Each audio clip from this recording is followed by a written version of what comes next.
Hello viewers, today we are discussing one of the important topic, that is principles of bank lending. So we know what do you mean by bank. Bank is a financial institution which accepts deposits from the public and which lends loans and advances to the public or to the needy people. Here in each and every business, risk is involved. In terms of reducing this risk, what and all the things a bank should follow, that will be indicated or included in this chapter, that is principles of bank lending. Here what do you mean by lending? In the sense, it is a process of providing loans and advances to the needy people. Okay, while lending, what and all the principles, that means rules, regulations which has to be followed by a bank in terms of providing these loans. Let us discuss some important principles of this bank lending. Okay, see, first one you can see here, these are all the sound principles of bank lending. First one, liquidity. See here, if the bank is providing any loans and advances to the people, it should be in a liquid manner. That means it should be easily convertible into cash. If customers are demanding for the money, the investments which has been made by the bank should be convertible into cash in a quick manner. That is the first and the foremost principle of bank lending. Liquidity means easy convertibility into cash. Next one, safety. Here whatever the amount which has been deposited by the customers in a bank, that should be have safety. That means if bank is lending loans, there should be taken care for safety of those funds, because it is not their money, it is the money of the customer. For that sake, they should lend the loans to those kind of people who are making payment of loan and interest at regular intervals without any default or mistakes. They just need to repay the amount. Okay, that is second one. Next we can see diversity. What do you mean by this diversity? In the sense, one famous person has said, we should not supposed to put all the eggs in one basket. Likewise, here bank should invest in those kind of activities. It should not supposed to invest in only one kind of particular activity. It should diversify its investments. They just need to purchase the shares. They just need to invest in securities. They just need to provide loans and advances. Even they just need to go for underwriting. So likewise, and even they just need to invest their money in mutual funds also. Likewise, if any losses arising from one, they can compensate with the another. Okay, likewise, for that sake, what they just need to do in the sense, they just need to diversify their investments. Okay, that means banks should not supposed to invest their money in one particular activity. What they have to do, they just need to diversify their investments in different kinds of activities. Okay, next one, stability. What do you mean by this stability? In the sense, if bank is investing in shares and other securities, their price should be in a stable manner. Otherwise, there may be a chances losses may occur. For that sake, bank should invest in those kind of securities and stocks which are having stable prices. Next one, you can see here, profitability. Very important thing, even bank will also do the business. What kind of business it will do? In the sense, it will accept the deposits and it will lend the loans. For the customer who is depositing the money, it has to pay the interest. Okay, if it has to pay the interest and if it has to attract the new customers who has to deposit the money, what it should do, it should earn much more profits to pay more interest. Okay, see, for that sake only, amount of profit which they are earning from the investment should be more. Next, secured advances. See, a very important thing. What do you mean by this secured? In the sense, if bank is providing loans to other customers, very important thing which it should keep in its mind, that if it is providing loans to other customer, it should provide for the person who is having the ability to repay that. And also, proper security should be taken while lending loans to the customers. Very important thing here, if I am giving one loan to some other person, Canara Bank is giving loan to Mr. A. In the sense, a Canara Bank has to take care of security of funds. whether A is having a repayment capability or not, that the bank should know. Okay, based on that only bank has to provide the loan. Next one, suitability. That means, see here, very important thing, banks should provide those kind of amount to those kind of projects which is having certain the developmental things. In the context of that, what we can say in the sense, it should take care of even development of our country also. See here, if we are lending loans only for the sake of industries, if we are not worrying about the agricultural sector, see here we will face up the problems. For that sake only, each and every category, for each and every activity, bank should provide the amount, that is in terms of loans and advances. Okay, so that is also one major thing. Based on suitability, it has to provide the loans. Even government policies has to be considered in terms of lending loans to the people. Next we have integrity. Here the word integrity means moral or morality or the values. Here values of the banker and also the customer will play a very important role. What kind of values a banker should have in the sense, say banker should not supposed to leak the that is secret information to other persons. Bank should maintain secrecy. Okay, that is one major thing. On the other hand, even the customer should have the integrity by paying the amount, whether maybe principal or the interest amount, in regular intervals. Okay, he should be honest and also he should have strong moral value that I have taken the loan and I just need to repay it to the bank. That kind of principle is also required for those kind of customers only. Banks has to lend the loans. Next one, adequacy of finance. Bank has to lend a sum which is adequate for the project. For example, let us consider one example here. If a project needs 15 lakh rupees, 15 lakh. If bank is lending only 5 lakh, it's just a waste. Okay, amount will be wasted, and on the other hand, the project will not be complete. So very important thing, based on requirement of the project, amount has to be given for the customers in terms of loans and advances. Next one, we have timeliness. That means whenever the amount is required, based on that amount has to be given for the customers. Otherwise, there may be a chances misuse of funds may be there. On the other hand, even if they are not getting proper money for time, in the sense, there may be delay in terms of doing activities also. So these are all 10 sound principles of bank lending. Okay, again I will just revise briefly. First one, liquidity. Liquidity in the sense, easy convertibility into cash. Whatever the investments, if the bank is making, those investment has to be easily convertible into cash. Next, safety of funds should be there. Diversity in the sense, they just need to invest in different kinds of activities like providing of loans and advances, purchasing of shares, and even investment in other securities, and also underwriting, all other things. We have different forms of investments. In that, they just need to diversify their business activities. Stability in the sense, if their bank is investing in those kind of stocks and securities, their prices should be in a stable manner. Next, profitability. It should earn much more revenue to the banking sector. That is also one major thing. Next, secured. That means whatever the loans, if it bank is providing to the customer, for that proper security has to be taken from the customers. Otherwise, it is impossible to get back the repayment of this loan amount. Okay. Next, suitability. See, very important thing here, government policy should be considered while lending loans and advances and other things to the general public.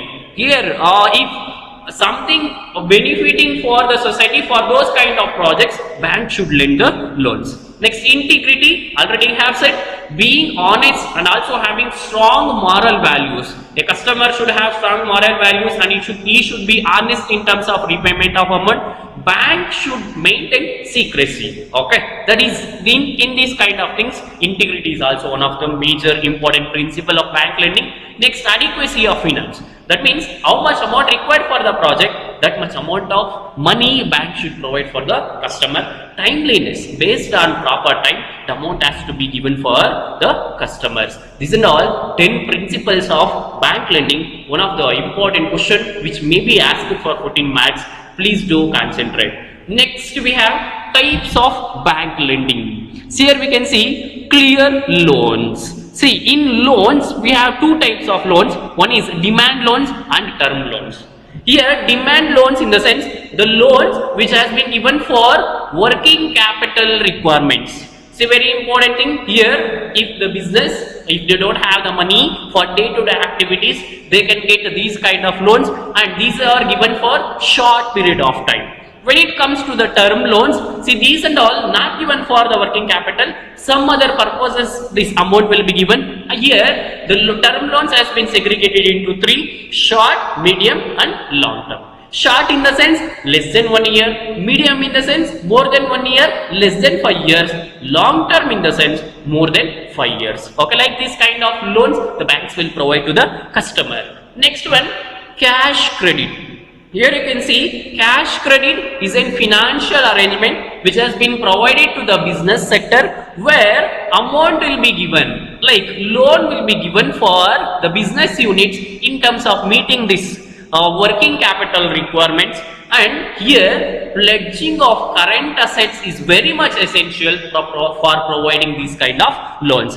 In cash credit, the business units will pledge the current assets like stock and all other things. Next, overdraft. You know, overdraft is a facility which has been provided to the current account holders. Here very important thing, overdraft facility has been provided to the business units which has been used for different kinds of business activities, not only for the working capital, they may use it for even different purposes also. Okay, they can withdraw more than the amount which they are having in the bank account. That is also one major thing. Next we have discounting of bills. See here, what do you mean by discounting of bills? For understanding this concept, let us consider one example. Mr. A has given one bill of exchange to Mr. B of rupees 10,000. Okay, Mr. A has given one bill of exchange to Mr. B of rupees 10,000. Mr. B should need immediate amount.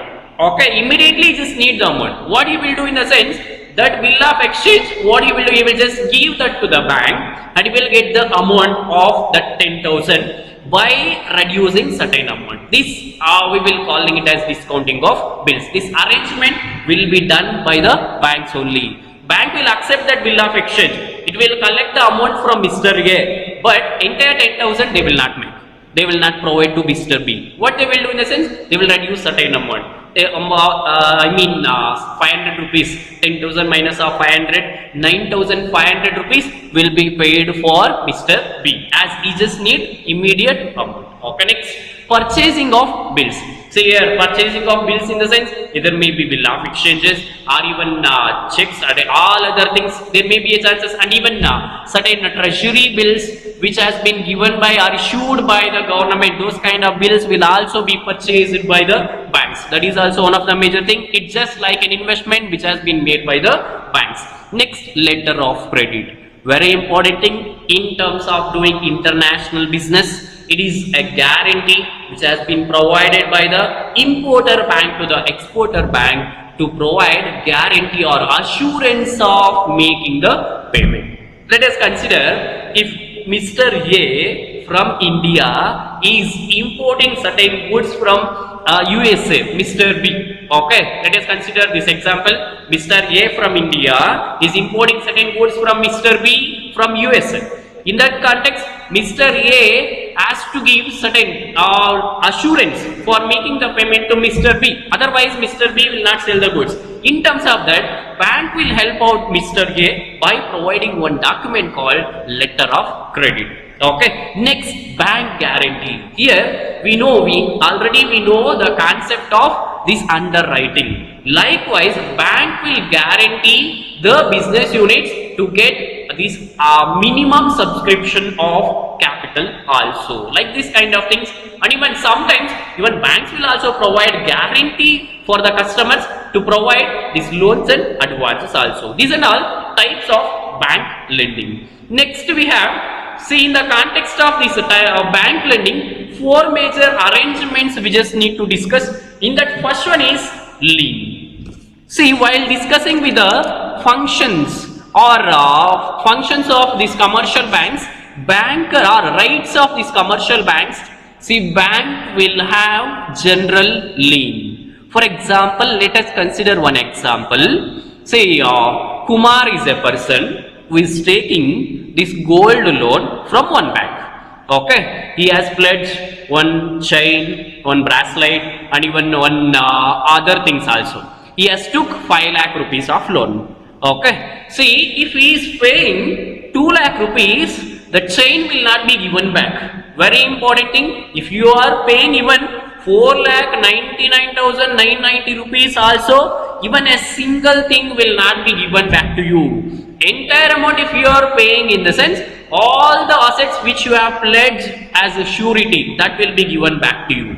That is what the concept of linear. Lien in the sense, right to repossess the goods or the assets which has been given as surety. Okay, that means holding of those assets until the payment of all the amount which has been taken in terms of loan. Okay, so here bank will exercise general lien. Particularly general lien, we have discussed already these things in terms of functions of banking. Okay, next we have pledge.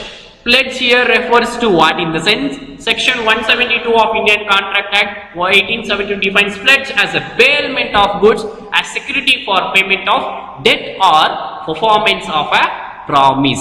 Very important thing. See here, let us consider one example to understand this concept.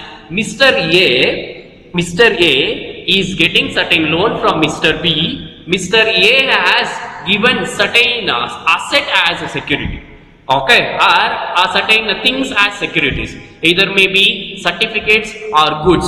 Those assets will be under the hands of the person who has provided the loans. Here you can see here, the person who offered the security is called a pledger.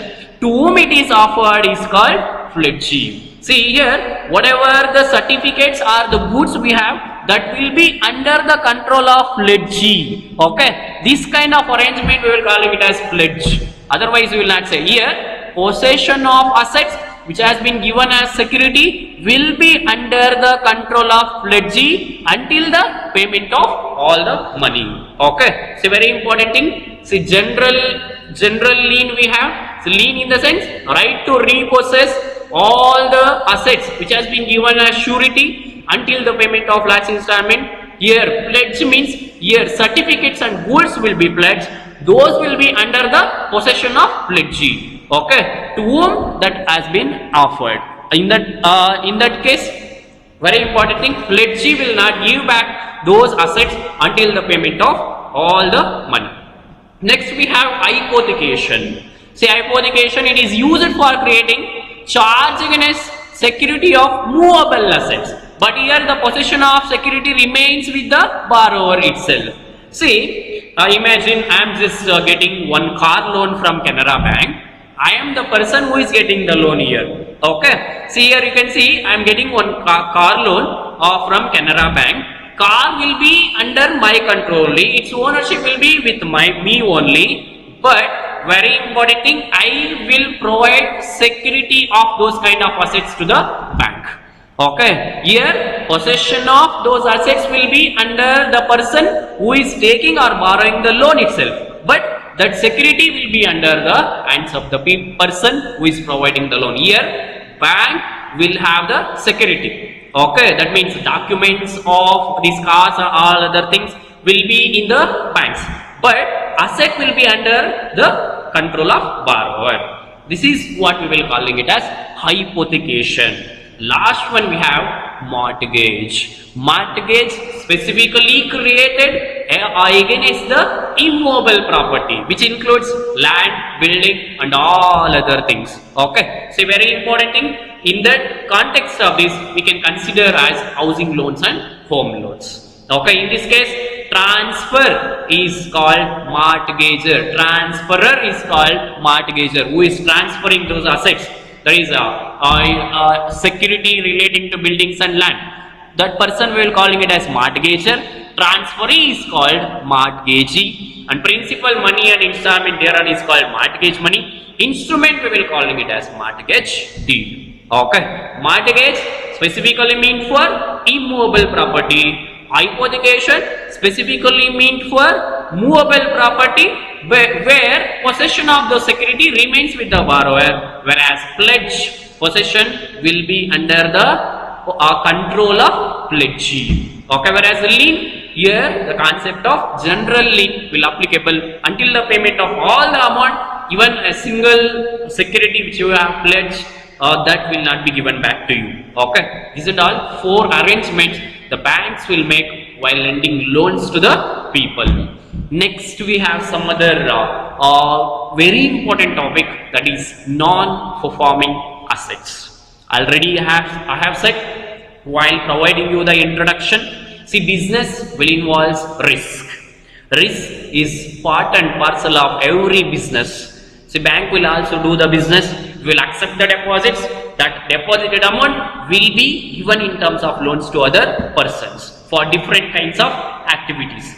See, what exactly mean by this non-performing assets in the sense, see, here we have one famous definition which has been indicated with effect from March 31st 2004. Non-performing assets means, first one you can see, interest or installment of principal remains overdue for a period of more than 90 days in respect of a term loan. If bank is lending loan to some other person, if interest and principal, if it is not paid for more than 90 days, that we will calling it as non-performing. Here we just need to understand the meaning of this word non-performing. It is not yielding anything, it is not generating any revenue to us, it is not providing any benefit to us. That kind of assets we will calling it as non-performing. See, for example, let us consider I have given one loan to Mr. A. If Mr. A is not paying that loan amount, if he is not paying that interest, I will not get any benefit by lending loan to Mr. A. Correct? No. For those kind of assets we will calling it as non-performing assets.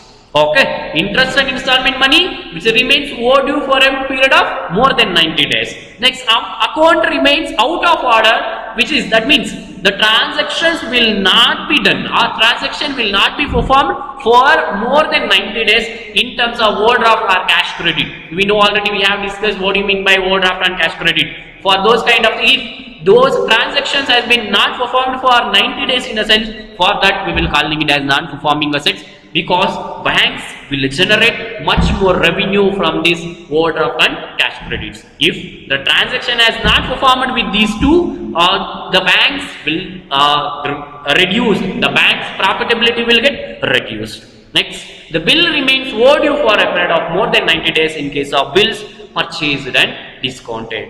Okay, that means, see, for example, we have considered Mr. A has given one bill of exchange to Mr. B. Mr. A has said that after 3 months I will make payment to Mr. B. Mr. B just need immediate payment. What he will do? He will just discount that bill with the bank. If Mr. B has, that means Mr. B, if he is receiving the amount, that risk will be under the control of this bank only. That risk has to be faced by this bank only. In that context, what they will just do in the sense, if Mr. A doesn't pay the amount to Mr. B's bill of exchange, banks will suffer the losses. Like this kind of, if bills they are remain unpaid for more than 90 days in the sense, for that also we will calling it as non-performing assets. 3 major criteria you just need to take, where relating to a loan, if interest and installment, that is principal amount, if it is not paid for more than 90 days.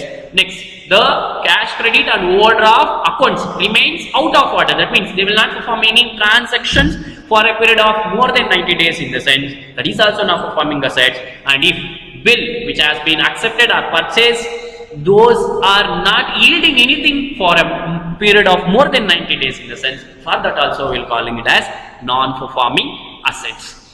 Next, we have categories of NPA. See, very important question for 6 marks, non-performing assets. See, we have 4 major categories of non-performing assets. Very simple, it is standard assets. See, standard assets in the sense, arrears of interest and the principal amount does not exceed 90 days at the end of financial year. That means, if within 90 days, if the loan amount, that is interest and principal amount, if they are repaying in the sense standard assets. If it is more than 90 days in the sense, if it is more than 90 days in the sense, we will calling it as substandard assets up to a period of 12 months. Okay, see, standard in the sense for a period of 90 days, if it is if the principal and loan amount, if it is paid in the sense, for that we will calling it as standard assets. 90 days time we will give. Within that, if the amount is paid, that's fine, it is standard assets only, we are getting the benefit or we are receiving the amount. If it is more than 90 days and it will be a period of 12 months in the sense, that we will calling it as substandard assets. Next, doubtful. The principal amount and the interest amount which is unpaid for a period of more than 12 months in the sense, for those assets we will calling it as doubtful assets. For doubtful assets, we just need to make certain provisions. For up to 1 year, 20% provision we will make. So up to 2 years, 30% provision will be made by the bank. Up to 3 years, 100% provision has to be made by the bank.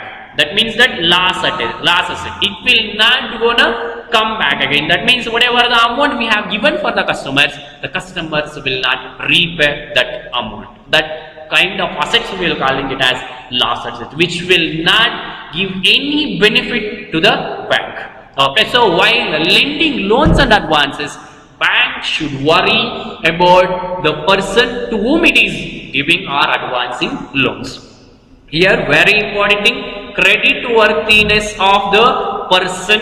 On the other hand, repayment capability of the person, and also the surety which has been given by the customer has to be properly assessed by the banks while lending the loans. By keeping all these things in the mind, banks should lend loans and advances to the people who are getting these benefits from the bank.